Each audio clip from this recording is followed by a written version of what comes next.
So just some random thoughts about Mr. Rogers. And if you don't know who Mr. Rogers is, he was a popular childhood morning host here in America. I don't know if he was anywhere else, but it just got me thinking. They're making some documentary about, won't you be my neighbor or something. That was his catchphrase. He was an old white guy who, okay, he dressed like a pedophile. I'm sorry. He dressed like, I'm not saying he was, but he had like a, the little tie and his little, he would come in the house being like, won't you be, please won't you be my neighbor? And he'd always start the show by walking into his fake house and then like changing his clothes.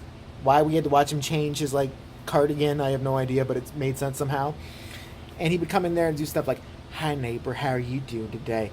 Well, I'm having a good day. Today I had 4 DUIs. 4. Do you know how to count to 4? 4 DUIs. That's 1, 2, 3, 4. That's very good, neighbor. Now who wants to see my pee-pee? He just was this guy.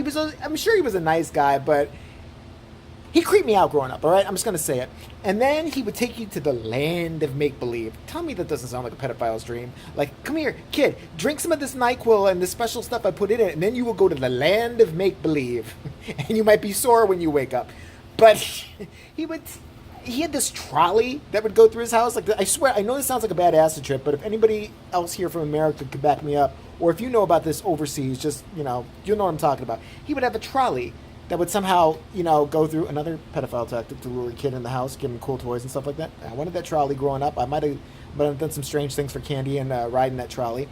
And the trolley would go into this other world that was somehow attached to his house where there was a puppet that used to annoy me. First, there was a puppet that was an owl.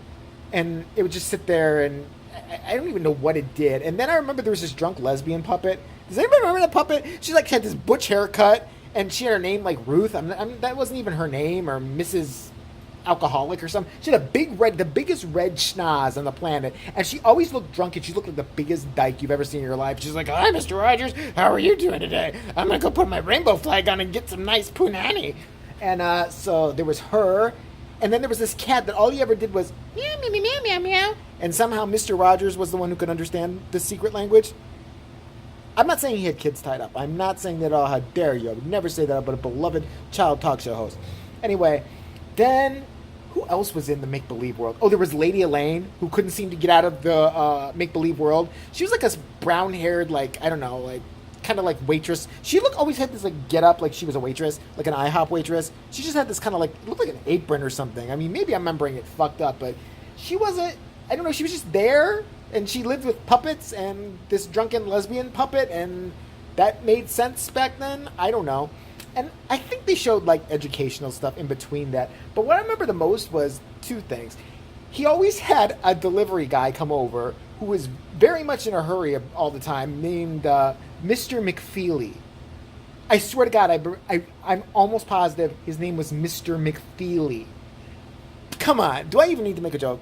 Mr. McFeely, the male guy, who also looked very, I gotta be careful with this, much like he enjoyed stalking young boys at the lakefront. I don't know. I just and he was always in a hurry, and he would drop like mail off and then spout a problem he had, and Mr. Rogers would say creepy observations. Like, Mr. Rogers was like a voyeur. Like, he would watch people and then tell you, like, look at you, first person in the camera, and be like, I remember one time Mr. McFeely came in, and he's like, oh, by the way, Mr. McFeely, I heard your dad died. Are you sad about that? Oh, well, you know what happens. Well, I got to do some more coke and touch kids. Bye. And then he left. Mr. Rogers turns to the camera and goes, his dad died recently. I should know. I killed his dad. He was fun. But no, I don't think he wanted to talk about it. Do you think he wanted to talk about it? What are you wearing?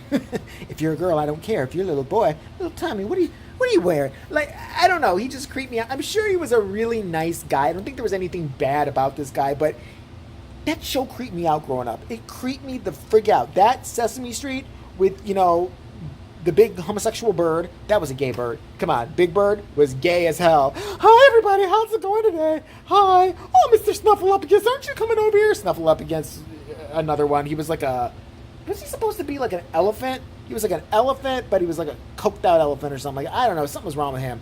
Then there was the homosexuals, Bert and Ernie. Remember? That was the first gay couple ever on TV. They live together, you guys. They like to feed pigeons and like argue and banter back and forth. And didn't they share the same bed? I'm not positive, but I think they shared the same bed even. And I think it was a beautiful thing. If they wanted to have gay puppet sex, I am all for it. What else? Oh, another thing about Mr. Rogers' show was he used to bring his two kids on, and they were just the dorkiest kids you could imagine. Like, he'd be like, now today my sons are going to come here, and God forbid, I mean, they needed to come out of the house. I don't know why, because they're quite frankly an embarrassment to me, and they're kind of a cockblock. But his sons had the biggest, like, Coke bottle glasses and the buck teeth. Like, oh, I don't like being in your imaginary house. Hey, brother, do you like being in the imaginary house? Yeah, I do. And then he was just like, even Mr. Rogers at one point looked like he wanted to beat them with a belt. Like, he's just like, oh my God, why are they here? Why are they here? And they would write letters and, read letters from people. No kid ever mailed you a letter. That's a lie. Only letter he ever received was restraining orders. That's the only letter Mr. Rogers ever got. There was that, Sesame Street, and the electric Company. I was a little too young for that one, but like I remember a bunch of spastic 70s dancing kids with a little mushroom haircut. You're like, we're gonna turn you on, we're gonna give you the power, Electric Company. And was that the show where they always made a big deal of a number, or was that Sesame Street? Like they would do like this 1, 2, 3, 4, 5, 6, 7, 8, 9, 10, 11, 12, and they'd pick one number and go apeshit. 7. And then people would just start screaming, and I think, like, there were dead babies just swinging from, like, a rack or something like that, and maybe some cat started, like, instructing me to kill from the TV screen. I don't know. I mean, maybe, again, I could be wrong about this, but Mr. Rogers' Neighborhood was particularly creepy to me. It just was. Even when I was a kid, I remember thinking, this is kind of messed up. Like, this just seems a little... And I did even realize then it was harmless. You know what I mean? It wasn't anything really insidious. But Mr.